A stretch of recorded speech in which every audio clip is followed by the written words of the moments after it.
पंजाब के एक गांव में हैप्पी अपनी पत्नी हरप्रीत के साथ रहता था और लोगों को दूध दही पहुंचाने का काम किया करता था। पूरे गांव में हैप्पी की तरह ताजा और शुद्ध दूध कोई भी नहीं बेचता था। इसी वजह से अन्य दूध वाले उससे चलते थे। उनमें से एक था प्रवीण। उस हैप्पी के बच्चे का कुछ करना पड़ेगा, वरना हमसे भी ज्यादा गाय उसके पास हो जाएगी। और नहीं तो क्या, कल का आया हुआ लड़का और उसके पास हमसे ज्यादा जमीनें हैं, पैसे भी ज्यादा कमा रहा है वो, और खेती बाड़ी भी जोरों शोरों से कर रहा है। ज्यादा दिन नहीं, बस कुछ ही दिनों की बात है, तब मजा आएगा। लेकिन आप करेंगे क्या? हैप्पी पूरे गांव में मशहूर किस लिए है? अपने दूध और मिठाइयों के लिए ही ना। उसके दूध और उसके दूध वाली हर चीज में मैं केमिकल की मिलावट कर दूंगा। अब मजा आएगा। बड़ा उड़ रहा था, ये है उसकी असली जगह। अब इसकी अकल ठिकाने आएगी। आ जाओ, दूध ले लो, दूध ले लो। क्यों हैप्पी भाई, किद्दा आज दूध लेकर फिर निकल लिए तुसी? जाते जाते मुझे भी देकर जाओ। ओए मैं क्या परजाई जी, ये लो पूरे 2 लीटर। आज का दूध ज्यादा ताजा लग रहा है, क्या खास बात है इनमें? जी बस अभी अपने गौशाला से दूध कर लाया हूँ, ताजे तो होंगे ही ना। ऐसे ही हैप्पी गांव के हर कोने में दूध और दही लेकर चला जाता है उन्हें बेचने। मिलावट का दूध होने के कारण गांव के कुछ बूढ़े और बच्चे बीमार हो जाते हैं। सारे गांव वाले ये शिकायत कर सरपंच के पास पहुंचते हैं और उन्हें सारी समस्या बताते हैं। सब बच्चे बूढ़े बीमार हैं, लेकिन ऐसी कौन सी बात हो गई कि सारे एक साथ बीमार हो गए? कहीं हमारे गांव में कोई बीमारी तो नहीं फैली? अगर ऐसा हुआ तो दिक्कतें बढ़ जाएंगी। कोई बीमारी शिमारी तो नहीं हो गई ना पिंड विच? अरे इन सबसे पूछो तो इन्होंने खाया क्या है? दसो जी, उससे पता चल जाएगा कि क्या हुआ है। क्या खाया है बताओ भाई। तब एक बच्चा उनमें से कहता है, मम्मा ने मुझे दूध पिलाया था, तब से ही मेरा पेट बहुत ज्यादा दर्द हो रहा है।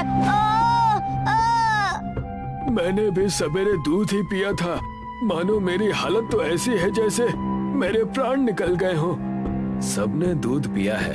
ये दूध कहाँ से खरीदा था? हैप्पी के यहाँ से या प्रवीण के? तब प्रवीण गांव वालों के बीच में से सामने आया और कहने लगा, मैं इस गांव में दूध बेचता ही नहीं, मैं हमेशा दूसरे गांव में बेचता हूँ। ये बात भी सच है। जाकर हैप्पी को बुला कर लाओ। गांव वालों को हानि पहुंचाने के जुर्म में उसे मैं कड़ी से कड़ी सजा दूंगा। सरपंच के आदेश अनुसार वहाँ पर हैप्पी आ जाता है और कहता है, कहिए जी क्या बात है? आज पंचायती में मुझे बुलाया गया है, जरूर कोई खास बात होगी। सीधे तो ऐसे बन रहे हो जैसे तुम्हें कुछ पता ही नहीं। तुम्हारे काले कारनामों की वजह से हम जैसे सीधे साधे दूध वाले परेशान हैं। मैं कुछ समझा नहीं जी, आखिर बात क्या है? तुम्हारे दूध मिलावट के थे, उसमें हानिकारक केमिकल्स थे, जिस वजह से गांव के आधे से ज्यादा लोग बीमार पड़ गए हैं। सुबह सुबह इंसान दूध पीता है ताकि उसकी सेहत बनी रहे, इसलिए नहीं कि वो परेशान रहे। मैंने तो कोई गलती नहीं की, मैं मिलावट भला क्यों करूंगा? मैंने ऐसा बिल्कुल भी नहीं किया। हर चोर चोरी करने के बाद यही बोलता है, इसे सजा जरूर मिलनी चाहिए। हाँ, मिलनी चाहिए। तब सरपंच ने भरी सभा में सबके सामने उसे सजा सुनाई और कहा, तुम्हारी सजा ये है कि अब से और इसी समय से तुम्हें गांव से बाहर निकाला जाता है, गांव वालों को हानि और चोट पहुंचाने के जुर्म में। तुम अगर गांव में दोबारा नजर आए तो तुम्हें पुलिस के हवाले कर दिया जाएगा। हैप्पी समझ चुका था कि इसके पीछे किसी की साजिश है। वो उस वक्त वहाँ कुछ भी नहीं कहता और वहाँ से चला जाता है। गांव छोड़कर दर दर भटकने के बाद मेरा गौशाला, मेरी गाय, सब कुछ वहीं रह गए। बड़ी मुश्किल से मैंने इतना सब कुछ बनाया था। मैंने क्या बिगाड़ा था तेरा भगवान, जो मेरी इतनी कड़ी परीक्षा ले रहे हो? एक तरफ हैप्पी खाने और रहने के लिए तरस रहा था, दूसरी तरफ प्रवीण ने हैप्पी के गौशाला को कब्जे में ले लिया था और वहाँ से जो भी दूध की आमदनी होती वो पूरे गांव में बेचा करता था। लेकिन प्रवीण इन हरकतों से भी बाज नहीं आया। वो गायों को केमिकल वाली इंजेक्शन लगाया करता था ताकि वो सब ज्यादा दूध दें। इन गायों को ज्यादा दूध देना ही होगा, वरना मैं गाड़ी और जमीन कैसे ले पाऊंगा? अजी आप थोड़ा ज्यादा नहीं कर रहे हैं? सब कुछ ठीक तो चल रहा है। पूरे गांव में सिर्फ आप ही का व्यापार है, फिर भी ये कदम क्यों उठा रहे हैं? चुप करो और जाकर खाना बनाओ। प्रवीण उन गौशाला की गायों को हमेशा इंजेक्शन दिया करता, जिस वजह से सारी गायें ज्यादा दूध देती। लेकिन एक दिन ऐसा आया कि सारी गायें बीमार हो गई और उन्होंने दूध देना बंद कर दिया। अब इन गायों का क्या फायदा? इन्हें छोड़ दो जंगल की तरफ, हमारा इनसे कोई लेना देना नहीं है। अब दूसरी गायें लाकर उन्हें हम फिर से इंजेक्शन देंगे। मुझे ये चीज ठीक नहीं लग रही है। इतनी लालच भी नहीं करनी चाहिए। मैंने जैसा कह दिया तुम वैसा ही करो, ज्यादा बहस ना करो। प्रवीण के कहने पर उसकी पत्नी ने सारे गायों को रास्ते पर खुला छोड़ दिया। सारी गायें भटकते हुए हैप्पी से जा मिलती हैं। हैप्पी उन्हें देखकर चौंक जाता है। अरे ये तो मेरी गायें हैं, लेकिन ये यहाँ जंगल में क्या कर रही हैं? और इनकी हालत तो बहुत खराब है। आखिर ये सब हुआ कैसे? वहाँ जाकर देखता हूँ, इन्हें पानी पिलाता हूँ। हैप्पी जाकर अपने गायों को पानी पिलाता है। उन गायों में से एक गाय का बछड़ा अचानक से ही गौमाता का रूप धारण कर लेती है। वत्स, तुम बिना लाभ के भी हमारी मदद कर रहे हो। मैं तुमसे बहुत प्रसन्न हुई। मांगो जो वरदान मांगना चाहते हो। गौ माता को बोलता देख हैप्पी दंग रह गया और उनसे कहने लगा, मैंने अपना सारा जीवन बस गायों की सेवा और मेहनत करने में लगा दिया है। मुझे बस मेरा जीवन ऐसा ही बिताना है। मैं चाहता हूँ कि आप मुझे मेरे पहले वाली जिंदगी दे दे। तुम उसकी चिंता मत करो, मैं तुम्हें आशीर्वाद देती हूँ। इन पशुओं की तुम बहुत अच्छी देखभाल करना। उनसे जो तुम्हें गोबर मिलेगा उससे तुम एक घर बनाना, और वो गोबर का घर हीरे के घर में बदल जाएगा और गोबर के उपले हीरे के उपले बन जाएंगे। क्या सच? मैं ऐसा ही करूँगा। भगवान के घर देर है अंधेर नहीं। आपका लाख लाख शुक्रिया माता, आपका लाख लाख शुक्रिया। अरे भाग्यवान, तुमने सुना कि नहीं? उस हैप्पी के बच्चे ने गोबर का घर बनाया है। जंगल के पास से भी गुजरो तो वहाँ उसकी दुर्गंध आती है। हमें उससे क्या करना है जी? हमें अपना देखना चाहिए, कहीं कुछ गलत ना हो जाए। और वैसे भी भगवान ने हमें सब कुछ तो दिया ही है। जब तक होगा तब तक हम ऐसे ही मिलावट का दूध बेचा करेंगे, और क्या। हैप्पी अपने गोबर के घर में रहकर पशुओं की सेवा कर रहा था कि तभी एक दिन उससे मिलने प्रवीण आया। कैसे हो भाई, कहाँ हो? अरे प्रवीण, आओ आओ, तुम्हारा व्यापार कैसा चल रहा है? मुझे पता है, तुमने ही मेरे दूध में मिलावट करके गांव से मुझे बाहर निकलवाया था। छोड़ो, वो सब बेकार की बातें हैं। हैप्पी और प्रवीण बात कर ही रहे थे कि गोबर का घर हीरे के गोबर के घर में तब्दील हो गया। उस घर में गौ माता के आशीर्वाद से हीरे लग गए, जिसे देख दोनों दंग रह गए। लगता है ये गौ माता का आशीर्वाद है। भगवान तेरा लाख लाख शुक्रिया। ये सब क्या हो रहा है? हीरे का घर गोबर से हीरो का घर कैसे हो गया? मुझे तो मेरी आंखों पर भरोसा ही नहीं हो रहा। देखा, ये है प्रकृति का नियम। जब भी समय बदलता है सब बदल जाता है। हैप्पी का हीरे के गोबर का घर देखकर प्रवीण दंग था और वो अपने गांव दोबारा लौट गया और वहां जाकर देखा कि सरपंच और गांव के कई लोग उसका इंतजार कर रहे हैं। तुम्हारी वजह से हमने उस निर्दोष हैप्पी को गांव से बाहर निकाल दिया। तुम तो इंसान कहने के लायक भी नहीं हो। अच्छा, ये बात तुम्हें पता चल गई। आखिर किसने बताई? तब प्रवीण की पत्नी ने आगे आकर कहा, ये सारी बातें मैंने बताई। मैंने आपके काले कारनामे इतने बढ़ रहे थे कि मुझे ये सारी बातें गांव वालों को बतानी ही पड़ी। प्रवीण अपनी पत्नी की बातों पर भरोसा कर ही नहीं पाया और सदमे में आ गया। कुछ ही देर में वहाँ पुलिस आई और मिलावट का दूध बेचने के जुर्म में प्रवीण को गिरफ्तार करके ले गई। हमें हमारे गांव का साथी हैप्पी को दोबारा यहाँ बुलाना होगा। हैप्पी को दोबारा गांव बुलाया गया। गांव में आकर हैप्पी ने और कई सारे गाय खरीदी और उनकी सेवा में अपना जीवन लगा दिया। भूषण का परिवार एक बहुत ही गरीब परिवार था। वो लोग गांव भर का गोबर जमा करके गोबर के उपले बनाया करते थे। ये लो भाग्यवान, आज का गोबर। वहीं रख दीजिए, मैं आती हूँ। और संजय अब तक लौटा नहीं। कहाँ गया है? वो लाला जी के तबेले में गया है गोबर लेने। आ जाएगा, आ जाएगा। हाँ, पर काफी समय हो गया। टेबल में टीवी देखते बैठा होगा कमबख्त। पता नहीं ये टीवी की क्या बुरी लत लग गई है उसे। हाँ, उस दिन भी वो बहुत लेट आया था और जब मैंने उससे पूछा, बोल रहा था टीवी पर खबरें देख रहा है। हाँ, पता नहीं इन खबरों से इसे क्या मिलने वाला है। तभी संजय घर लौट आया। ये लो अम्मा, तुम्हारा गोबर। आज कहाँ रह गया था? और कहा, वही टेबल में टीवी पर खबरें सुन रहा था। उससे तेरा कौन सा भला होने वाला है? माँ, खबरें सुनने से ये पता चलता है कि दुनिया में क्या हो रहा है। तो क्या, जानकारी रखना हमेशा अच्छी बात होती है। यही सोचकर तेरे पिताजी ने तुझे 7वीं कक्षा तक पढ़ाया था, पर क्या फायदा हुआ तेरी पढ़ाई का? काम तो तू वही करेगा जो हम करते थे। अब अम्मा, मुझे बेहतर काम मिलेगा तो मैं कर ही लूँगा। इसी उम्मीद में जी रहे हैं हम कि एक दिन तू बहुत अच्छा काम करेगा, बहुत पैसे कमाएगा और गांव वाले तेरी वाह वाह करेंगे। ये सब जरूर होगा अम्मा। अब मुझे बहुत भूख लगी है, रोटी खिला दे। हाँ हाँ, चल हाथ धो ले। वैसे तो भूषण का परिवार गरीब था, पर वो लोग बहुत खुश थे क्योंकि वो संतुष्ट थे। अम्मा, एक दिन मैं तेरे लिए बनारसी साड़ी खरीदूंगा। बड़ा आया बनारसी साड़ी खरीदने वाला। यहाँ तुझे तेरे लिए नई कमीज नहीं खरीदी जा रही और मेरे लिए साड़ी खरीदेगा। अम्मा, तुम देख लेना, मैं सब कुछ जरूर करूँगा। हाँ बिल्कुल करोगे, आखिर मेरे बेटे हो। फिर एक दिन की बात है, संजय लाला जी के तबेले में टीवी पर खबरें देख रहा था। हमारे राज्य में एक नई कंपनी उभर रही है, गोबर गैस प्लांट बनाने वाली कंपनी। इस कंपनी की मशीन से आप गोबर से नेचुरल गैस बना सकते हो और इस नेचुरल गैस से बिजली उत्पन्न हो सकती है। इस कंपनी का उद्देश्य है कि गांव-गांव उज्जवल हो। अरे वाह, गोबर की बिजली, ये तो पहली बार सुना है। संजय रास्ते भर सोचता रहा। अगर हम लोग गोबर से बिजली बनाएं, तो बहुत जल्दी हम लोग बहुत ज्यादा पैसे कमा लेंगे। हमारा मुनाफा ही मुनाफा होगा। पर माँ बाबा को ये सब समझाऊं कैसे? लेकिन समझाना तो पड़ेगा ही। संजय अपने घर पहुँचा।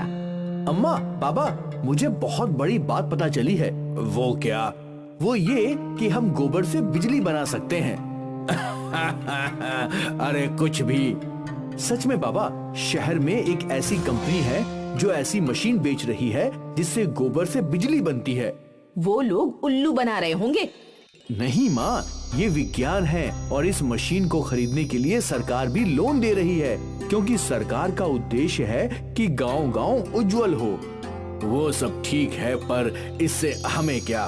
बाबा, हम इस गोबर की बिजली बनाकर गांव वालों को बेचेंगे और बहुत सारे पैसे कमाएंगे। क्या सच में ऐसा हो सकता है? हाँ माँ, बिल्कुल। हमें बस शहर की उस कंपनी में जाकर पता करना होगा। ठीक है, कल हम तीनों शहर चलते हैं।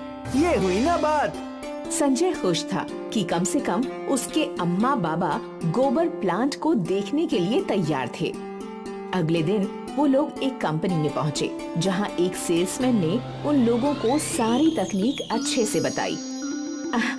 ये तो बहुत आसान है, हमें बस गोबर डालना है। जी बिल्कुल, हमारी कंपनी आपको ये प्लांट पूरी तरीके से लगवा कर देगी।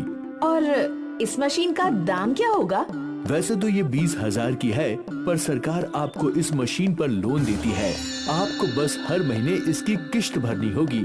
संजय उत्सुकता से अपने अम्मा बाबा की ओर देखता रहा। ठीक है, हम ये मशीन खरीदेंगे। कब तक ये मशीन हमारे घर लग जाएगी? 2-3 दिनों के अंदर। ठीक है। सेल्समैन ने भूषण से एग्रीमेंट साइन करवा लिया। संजय बहुत खुश था। वो तीनों घर लौटे। अम्मा, तैयार हो जा, तेरी बनारसी साड़ी बहुत जल्द आने वाली है। तेरे मुंह में घी शक्कर मेरे लाडले। कितना अच्छा होगा ना जब हम बिजली बनाकर बेचेंगे। हाँ बाबा, हम अच्छे पैसे भी कमाएंगे। और फिर मैं तेरी शादी भी बड़ी धूमधाम से करूंगी। अभी उसके लिए समय है माँ। तीनों बहुत खुश थे और उत्सुक भी। अगले दिन कंपनी वाले उनके घर आए और उन लोगों ने वहाँ गोबर गैस प्लांट लगा दिया। सर, आपका गोबर गैस प्लांट रेडी है। आपको इस प्लांट में गोबर भरते रहना है और 15 दिन बाद ये बटन दबाना है और आपकी बिजली बनना शुरू हो जाएगी। ठीक है, और हम ये बिजली कैसे बेच सकते हैं? वो भी बहुत आसान है। आपको इस बोर्ड से वायर के कनेक्शन लोगों के घरों तक ले जाना है और उनके घर बिजली चालू हो जाएगी। अरे वाह, उस दिन से भूषण और उसका परिवार रोज गोबर गैस प्लांट में गोबर डालने लगा। कुछ दिनों बाद वो प्लांट की टैंक भर गई।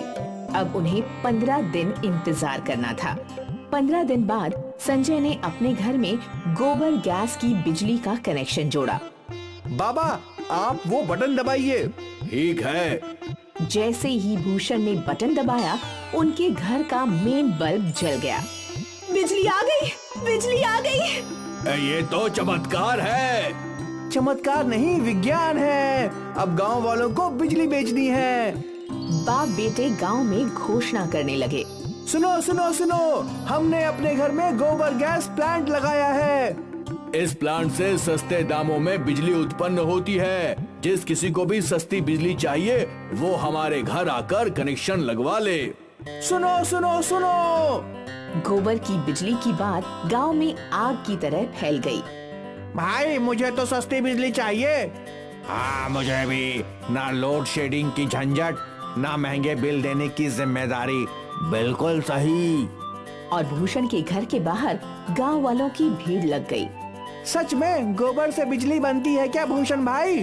हाँ हाँ बिल्कुल। यकीन नहीं होता तो मेरे घर के अंदर चलकर देख लो।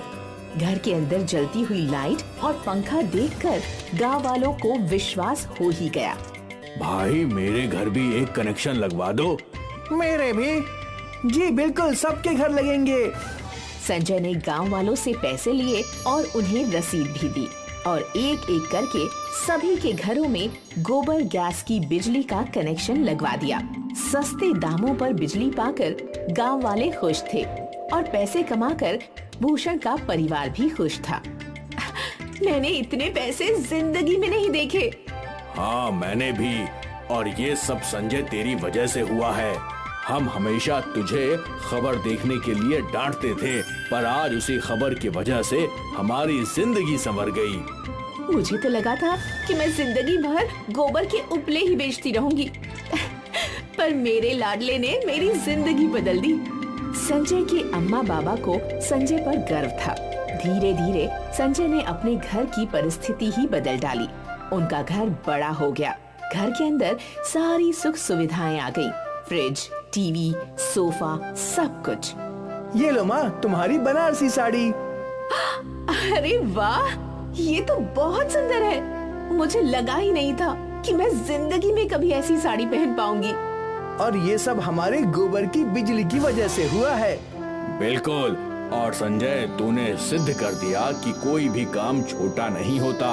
पहले लोग हम गोबर जमाने वालों को छोटा समझते थे, पर अब वही लोग हमें इज्जत देते हैं, क्योंकि उस गोबर से हम बिजली बनाकर उन्हें ही बेचते हैं। मुझे तुझ पर गर्व है बेटा। संजय के बाबा ने उसे गले लगा लिया। अब वो गर्व से गांव में घूमते थे। एक दिन किशन अपने घर स्मार्ट टीवी खरीद कर लाता है। गांव में किसी के घर भी स्मार्ट टीवी नहीं था। किशन मिठाई लेकर अपने पड़ोसी भानु के घर पहुंचता है। लीजिए भानु भैया, मिठाई खाइए। किस बात की मिठाई है? आज मैं स्मार्ट टीवी खरीद कर लाया हूँ। Smart TV? ये कैसी टीवी होती है? ये स्मार्टफोन की तरह काम करती है। भानु किशन से बहुत जलता था। किशन जब चला जाता है तो भानु अपनी पत्नी से कहता है, इनकी काली तो कामधेनु बन गई है। उसके दूध और गोबर से ये अमीर हुआ जा रहा है। एक ससुरी हमारी भैंस है, पूरे दिन में मात्र 2 लीटर दूध देती है और कतई पतला गोबर करती है। और जब भी इन दोनों के घर कोई भी नई चीज आती है तो हमें मिठाई खिलाने जरूर आते हैं जलाने के लिए। कैसा रहेगा अगर हम इनकी भैंस चुराकर अपने घर ले आएं? क्या पागलों वाली बातें कर रही हो? अरे तुम बुद्धू हो। भैंस को यहाँ ले आना, उस पर कत्थई रंग का पेंट कर देना और गांव वालों से कह देना कि बाजार से नई भैंस खरीद कर लाए हैं। बात तो तुमने ठीक कही। रात में जब किशन और शारदा सो जाते हैं तो भानु चुपके से उनके घर में घुस जाता है। वो काली के मुंह पर रस्सी बांध देता है और काली को खोलकर अपने घर में ले आता है। घर आकर वो काली पर ब्राउन पेंट कर देता है और सो जाता है। अगले दिन जब किशन और शारदा सोकर उठते हैं तो वो देखते हैं कि काली गायब है। हे भगवान, ये काली कहाँ चली गई? बेचारे किशन और शारदा अपने पड़ोसियों पर बिल्कुल शक नहीं करते और गांव भर में अपनी भैंस को ढूंढते रहते हैं। पूरे गांव में जब काली नहीं मिलती तो बेचारे जंगल में बैठकर रोने लगते हैं। उस दिन दोनों खाना भी नहीं खाते। पता नहीं बेचारी काली किस हाल में होगी। तभी किशन देखता है कि जंगल में एक भैंस खड़ी है। किशन और शारदा उसके पास जाते हैं। ये तो हमारी काली नहीं है। ये हमारी काली तो नहीं है, लेकिन लगता है भगवान ने इसे हमारे लिए ही भेजा है, वरना जंगल में ऐसे किसी को भैंस कैसे मिल जाएगी। किशन और शारदा उस भैंस को अपने घर ले आते हैं। अगले दिन शारदा सोकर उठती है तो अपनी नई भैंस के गोबर से कंडे थोपने लगती है। गोबर में उसे एक सोने का बिस्किट मिलता है। अजी सुनते हो? देखो गोबर में ये क्या मिला है? सोने का बिस्किट? ये भैंस के पेट में कैसे आया? अगले दिन जब भैंस गोबर करती है तो उसमें एक और सोने का बिस्किट मिलता है। लगता है ये भैंस रोजाना गोबर के साथ एक सोने का बिस्किट हकती है। किशन और शारदा गोबर में सोना मिलने के कारण बहुत ही जल्द अमीर हो जाते हैं। वो एक बड़ा घर बनवा लेते हैं और कार भी खरीद लेते हैं। उधर भानु जब भी काली को धोने बैठता तो काली उसे लात मारती। भानु और उसकी पत्नी डंडे से काली की खूब पिटाई करते और जबरदस्ती दूध दूते। इसने तो नाक में दम कर दिया है। वहाँ इतने प्यार से दूध देती थी और यहाँ इतना नाटक करती है।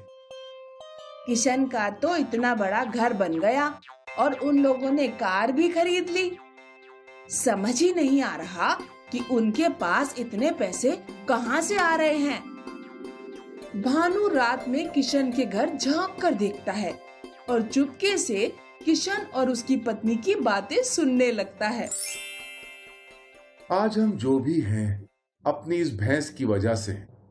अगर ये रोज एक सोने का बिस्किट अपने गोबर में ना देती तो हम कभी अमीर ना हो पाते। अच्छा, लगता है इनकी नई भैंस के पेट में ढेर सारे सोने के बिस्किट हैं। किशन और उसकी पत्नी जब सो जाते हैं तो भानु रात में उनके घर में घुस जाता है और उस नई भैंस को भी खोलकर अपने घर ले आता है। भानु सोना पाने के लालच में भैंस का पेट चीर डालता है। भैंस के पेट में सोना नहीं पाता और भैंस मर जाती है। जल्दी से इसे फेंक कर आइए वरना हम पकड़े जाएंगे। लेकिन गांव का चौकीदार उसे रोक लेता है। अरे ये तो किशन भैया की नई वाली भैंस है, तुमने उसको मार डाला। चौकीदार भानु को पकड़कर किशन के पास ले जाता है। भानु, तुमसे तो ये उम्मीद नहीं थी। हम तुम्हें कितना अच्छा समझते थे। कहीं हमारी काली को भी तुम्ही ने तो नहीं चुराया? मुझे माफ कर दो, आपकी काली को भी मैंने ही चुराया था। गांव में पंचायत बुलाई जाती है। पंचायत भानु और उसकी पत्नी को गांव से बाहर निकालने का फैसला सुनाती है।